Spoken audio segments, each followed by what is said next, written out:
सहनाववतु सहनौ भुनक्तु सह वीर्यं करवावहै तेजस्विनावधीतमस्तु मा विद्विषावहै। ओम शांति शांति शांति। वैदिक जीवन पद्धति की इस कक्षा में आप सभी का हार्दिक स्वागत है, अभिनंदन है। वेदो अखिलो धर्म मूलम, वेद सब सत्य विद्याओं का पुस्तक है। वेद का पढ़ना, पढ़ाना, सुनना, सुनाना तथा अपने आचरण में लाना हम सभी का परम कर्तव्य है, परम स्वधर्म, परम स्वकर्म है।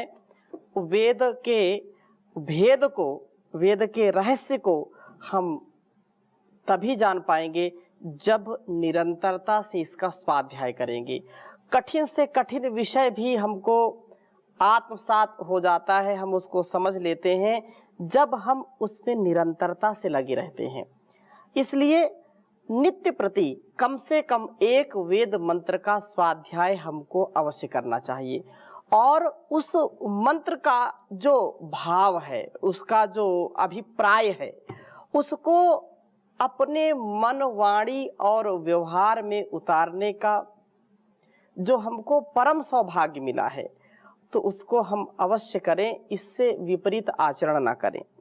ऋग्वेद के चौथे मंडल का स्वाध्याय हम कर रहे थे और चौथे मंडल में हमने लगभग कई सूक्तों का स्वाध्याय किया है और निसंदेह हमारे जीवन और इस जगत की दिव्यता के लिए, भव्यता के लिए हमको इन उपदेशों का अवश्य ही धारण करना चाहिए। जो अपने इस दिव्य जीवन में दिव्य कर्मों का अनुष्ठान करते हैं, वे वास्तव में यज्ञी बन जाते हैं। उनका जीवन बहुत ही सुगम, सहज और सरल बन जाता है। तो 45वें सूक्त को हमने पढ़ा था और ऐसे तो सभी मंत्र बहुत ही सुंदर हैं, परंतु जो अत्यंत हमारे लिए सरलता के साथ हमारे बोधगम्य हमारे लिए, उनको हम पढ़ते हैं। तो आज हम विशेष रूप से आनंदमय जीवन जीने के लिए, आनंद से युक्त होने के लिए कुछ वेद मंत्रों का स्वाध्याय करेंगे। तो 48वें सूक्त को आपके सामने मैं रखता हूँ और इस 48वें सूक्त में भी मन का नियमन तथा अपने जीवन को ब्रह्मचर्य से युक्त करने की विशेष शिक्षा दी गई है। 48वें सूक्त के पहले ही मंत्र में कहा कि हम उन ऐश्वर्यों को प्राप्त करें जो यज्ञ आदि का साधन बने और विलासों से व्ययित ना हो, सदा प्रसन्नता पूर्वक कर्मों को करते रहें और सोम का रक्षण करें। तो सदा कर्मों में जो व्यक्ति लगा रहता है, वही वास्तव में अपने जीवन को सर्वोच्च शिखर पर आरूढ़ कर पाता है। और जो कभी सुकर्म में, कभी कुकर्म में, कभी दुष्कर्म में, कभी भ्रष्टाचार में, कभी छल कपट में लगाता रहता है, तो भूल भटक करके जीवन को नरक बना लेता है। जीवन में उसके सुख शांति नहीं मिलती है। इसलिए हमको अपने जितेंद्रियत्व को स्थापित करते हुए, प्रभु की शरणागति को प्राप्त करते हुए जीवन को जीना चाहिए। तो वेद मंत्र छोटा है लेकिन बहुत ही महनी है, इसको लिखता हूँ, फिर चर्चा करूंगा आपके समक्ष। ओम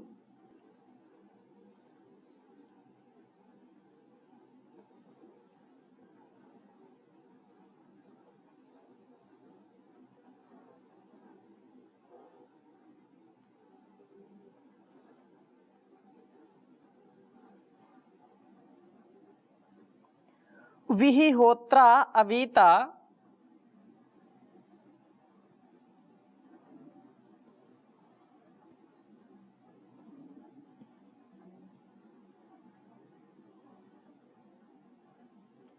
विहि होत्रा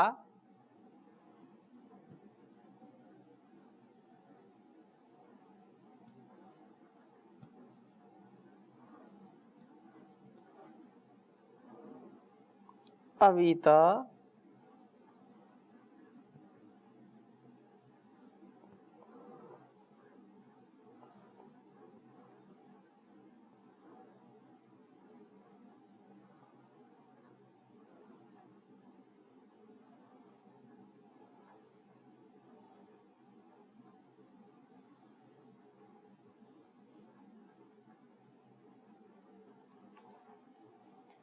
विपो न रायो अर्यः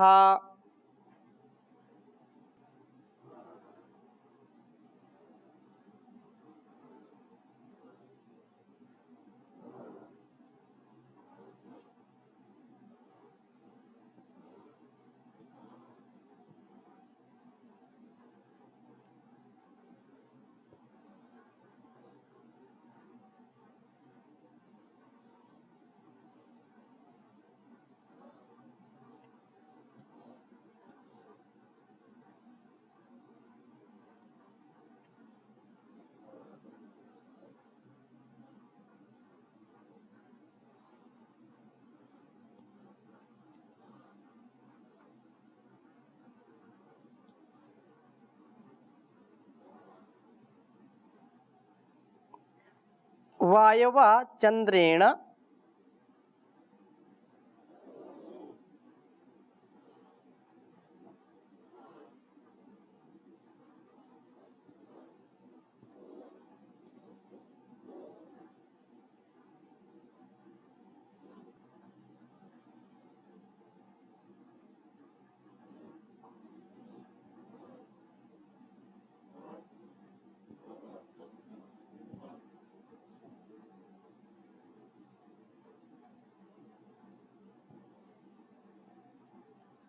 रथेन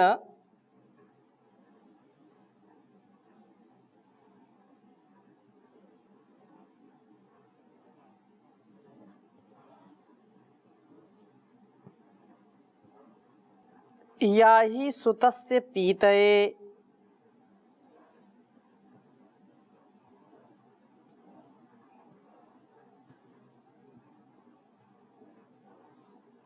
याहि सुतस्य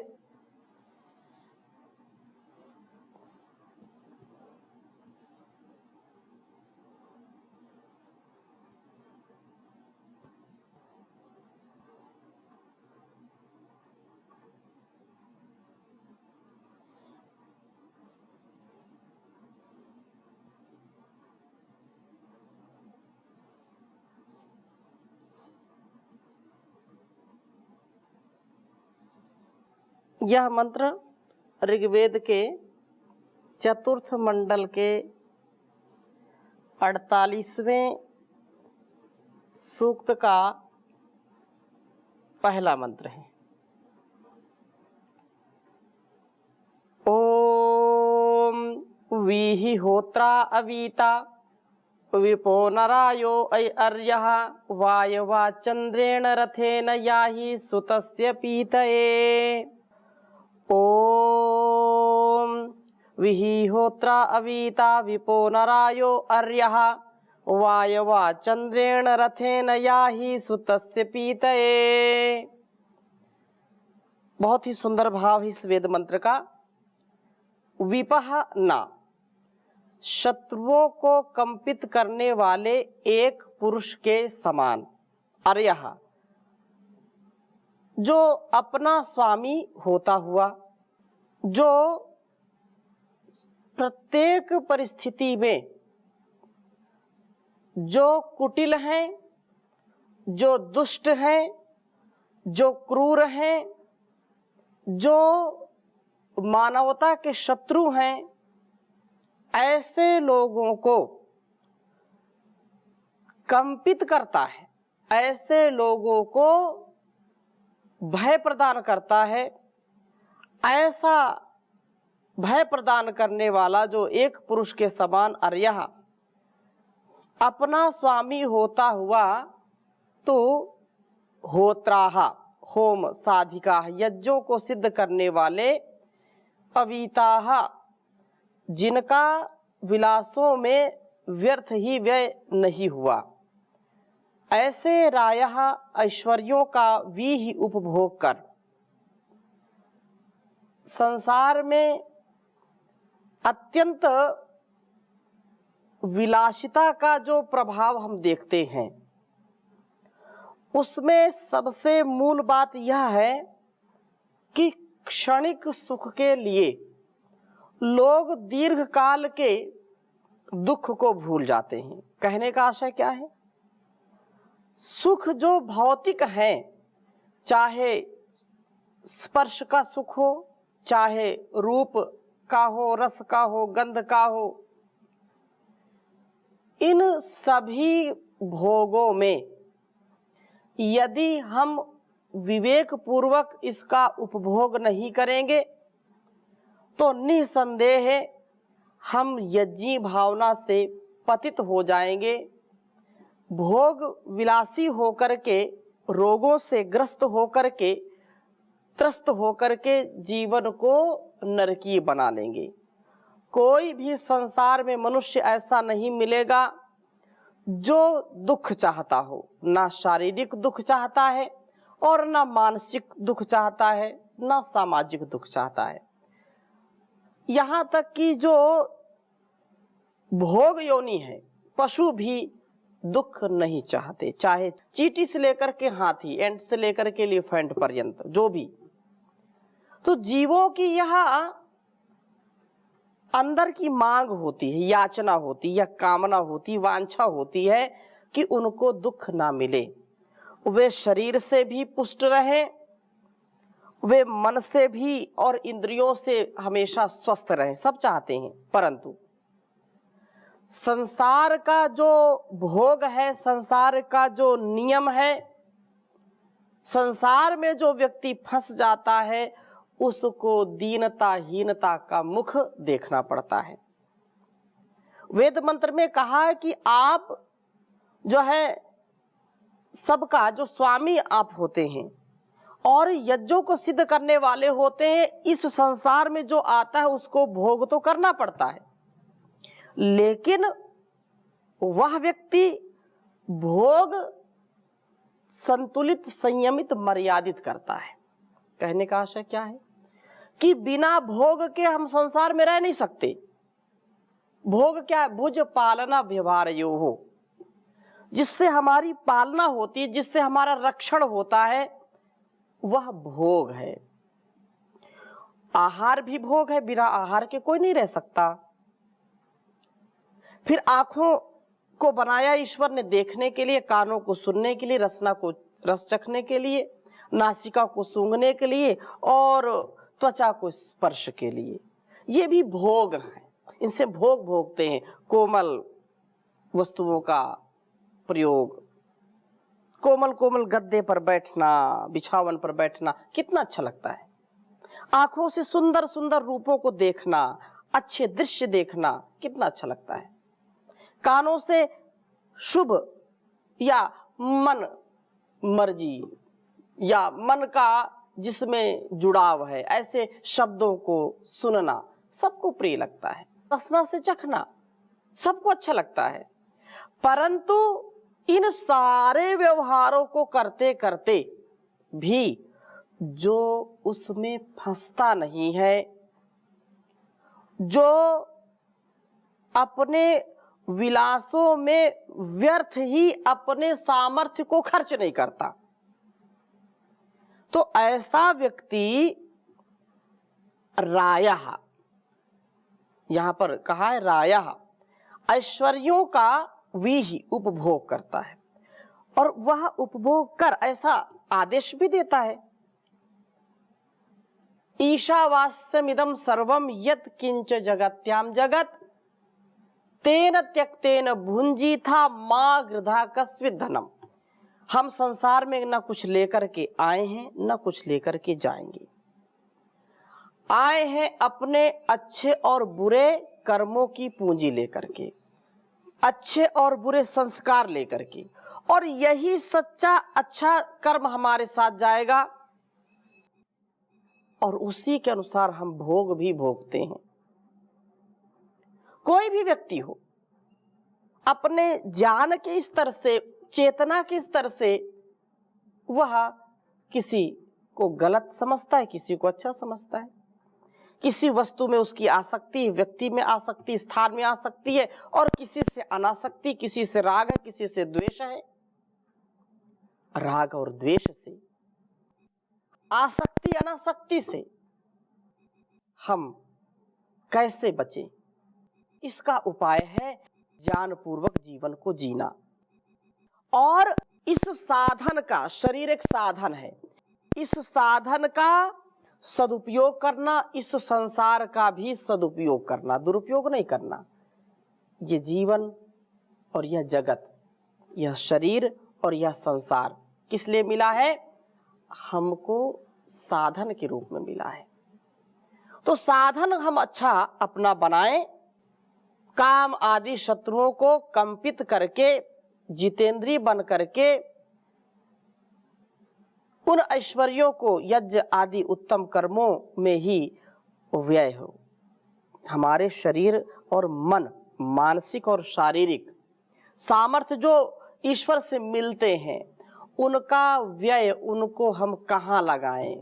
अगर मन में गलत विचार आ रहे हैं, मन में कामुकता है, भावुकता है, मन में लोभ, लालच, छल, कपट, ईर्ष्या, द्वेष की भावना है, तो व्यक्ति उसी में जलता रहता है, जलता रहता है। चाहे छोटा परिवार हो, बड़ा परिवार हो, चाहे व्यक्ति धनवान हो या निर्धन हो। जो व्यक्ति मानसिक संकीर्णता से, मानसिक विचारों का शिकार बन जाता है, वह कितना भी अच्छा हो, अच्छा खासा आदमी भी बीमार पड़ जाता है, मानसिक बीमारी हो जाती है। इसलिए इंद्रियों को हम अच्छे कार्यों में लगाएं, अपनी बुद्धि को गलत कार्यों में न जाने दें, अपने मन को गलत कार्यों में ना लगाएं, अच्छे कार्यों में लगाएं। अच्छा कार्य, सच्चा कार्य, अच्छा हमको सफल जीवन जीने का मार्ग प्रशस्त करता है। और यदि हम गलत दिशा में चले जाते हैं, गलत संगति में चले जाते हैं, तो कभी भी उत्कर्ष नहीं होता। और जो सही दिशा में जाते हैं, तो बड़े से बड़े लोग भी जो बहुत दुर्गुणों से युक्त होते हैं, जो कुमार्गी होते हैं, पथभ्रष्ट होते हैं, वे भी अच्छे बन जाते हैं। इसलिए जीवन को दिव्यता से, भव्यता से जीने का प्रयत्न करना। और वेद का आदेश है कि हम धन विलास में व्ययित ना हो, अवीत बने रहें। हम अपनी सामर्थ्य को, अपनी शक्ति को अच्छे कार्यों में लगाएं, बुरे कार्यों में ना लगाएं। अपना रक्षण, अपनी जो व्यवस्था है, सुरक्षा है, जो रक्षा है, वो हमारे जीवन से हमको करनी चाहिए। आगे कहा है वायो गतिशील वा गतिगंधनयो धातु, गतिशील पुरुष तू चंद्रेण रथेन, चंद्रेण मनः प्रसाद से युक्त इस शरीर रथ से आया ही समन्तात कर्तव्यों में प्रवृत्त हो, ताकि तू सुतस्य पीते इस उत्पन्न सोम का पान कर सके, सोम को शरीर में ही सुरक्षित रख सके। मन जो चंद्रेण, मना प्रसाद, चंद्रेण रथेन कहा, अर्थात जो प्रसन्न बदन रहता है, प्रसन्न चित्त रहता है, वह मना प्रसाद से युक्त शरीर रथ से समन्तात, वह व्यक्ति जो प्रसन्न है, जो अपने इंद्रियों को नियंत्रण में रखे हुए है, कर्तव्य कर्मों में सदा प्रवृत्त है, उसको ये पता है कि मैं क्या कर रहा हूं, मुझको क्या करना है, क्या नहीं करना है। एक व्यक्ति हजारों कर्तव्यों से बंधा होता है, वही एक व्यक्ति जब किसी का पुत्र होता है तो वह पुत्र कर्तव्य से बंधा है। वही किसी का पिता है, किसी का बेटा है, किसी का पति है, किसी का मित्र है, किसी का स्वामी है, किसी का कुछ, किसी का कुछ। ऐसे संसार में देश का भी नागरिक है, एक भक्त, एक साधक है, एक समाज का एक बहुत बड़ा वह उद्धारक है, एक समाज का प्रहरी है। समाज की जो उसके जीवन में उत्तरदायित्व का जो भाव उसको सदा जागरूक रखता है, ऐसे भावों को जीने वाला व्यक्ति सदा उत्साह में रहता है। और ऐसा उत्साह जो मनः प्रसाद कहा कि प्रसादे सर्व दुःखानां हानि सोपजायते प्रसन्न चेतसो ह्यासु बुद्धि पर्यवतिष्ठति। जिसका मन प्रसन्न है, जो जितेंद्रिय है, जिसको ग्लानि नहीं है, जिसके अंदर काम क्रोध लोभ की भावना नहीं है, जो सदा निर्लेप भाव से जीता है, निष्काम निरअहंकार निर्विकार बन करके जीता है, तो वास्तव में उसी का जीवन ब्रह्मचर्य से युक्त, उसी का जीवन तेजस्विता से युक्त, उसी का जीवन निरोगता आरोग्यता से युक्त और हर प्रकार के रोगों से मुक्त हो जाता है। तो ये वेद मंत्र का संदेश है कि हम उन ऐश्वर्यों को प्राप्त करें जो कि यज्ञ आदि का साधन बने, विलासों में खर्च ना हो, सदा प्रसन्नता पूर्वक कर्तव्य कर्मों में लगे हुए हम सोम का रक्षण करें। कुछ लोग कर्तव्य का निर्वहन करने में बहुत कष्ट मानते, ओहो ये तो जीवन बड़ा कष्टमय है, ये परिवार ये बड़ा कष्टमय है, ये पति धर्म, पत्नी धर्म, माँ का धर्म, बेटा का धर्म, पिता का धर्म बड़ा कठिन है, गुरुकुल में पढ़ना बड़ा कठिन है, फिर बाहर घूमना कठिन। अलग अलग प्रकार से लोग, व्यापार करना किसी को कठिन लगता, कार्य वही करेंगे, लेकिन अलग अलग प्रकार से दुख दर्द ऐसा दिखाएंगे कि लगता है कि वास्तव में इनको इस कर्म से बड़ी घृणा हो गई। ऐसा कभी नहीं विचार करना चाहिए। हम जिस कर्म को करें उसमें पूरी निष्ठा रखें, पूरे प्रसन्न चित्त होकर के करें। यदि झाड़ू भी लगा रहे हैं तो वो हमारी पूजा है, यदि हम सूत्र भी याद कर रहे हैं तो हमारी पूजा है, हम किसी को भोजन करा रहे हैं वो हमारी पूजा है, किसी रोगी को हम, किसी रुग्ण को हम स्वास्थ्य दे रहे हैं, उसकी सेवा कर रहे हैं, उसको औषधि दे रहे हैं, तो ये हमारी सेवा, हमारा कर्तव्य है। हम राष्ट्र के प्रति स्वयं जागरूक हैं, राष्ट्र के नागरिकों को जागरूक करते हैं, उनकी सेवा करते हैं, समाज की सेवा करते हैं, परिवार को टूटने नहीं दे रहे हैं। अपने दिलों में, अपने मन में किसी के प्रति ईर्ष्या द्वेष की भावना नहीं पनपने दे रहे हैं, तो यह भी यज्ञी भावना है। और ऐसा जो निष्कलंक जीवन जीता है वही वास्तव में इस जीवन को उन्नति की ओर ले जाता है और उसी का जीवन सोम रक्षण से युक्त होता है। कोई क्रोधी, लोभी, लालची व्यक्ति, ज्यादा जो भोजन भट्ट जिनको कहते हैं, वो केवल भोजन के चक्कर में पड़े रहते हैं, ऐसे लोग, और जो जितेंद्रियता नहीं जिनके अंदर, जो इंद्रियों के दास हैं, वो कभी भी प्रसन्न नहीं रह सकते। इंद्रियों के दास सदा उदास। इसलिए हम इनसे बचें और नित्य कर्मों को आनंद के साथ, उत्साह के साथ करें। तो ऐसी भावना के साथ आज की कक्षा को यहीं पर विराम देते हैं। शेष चर्चा अगली कक्षा में पुनः करेंगे। ओम शांति शांति शांति।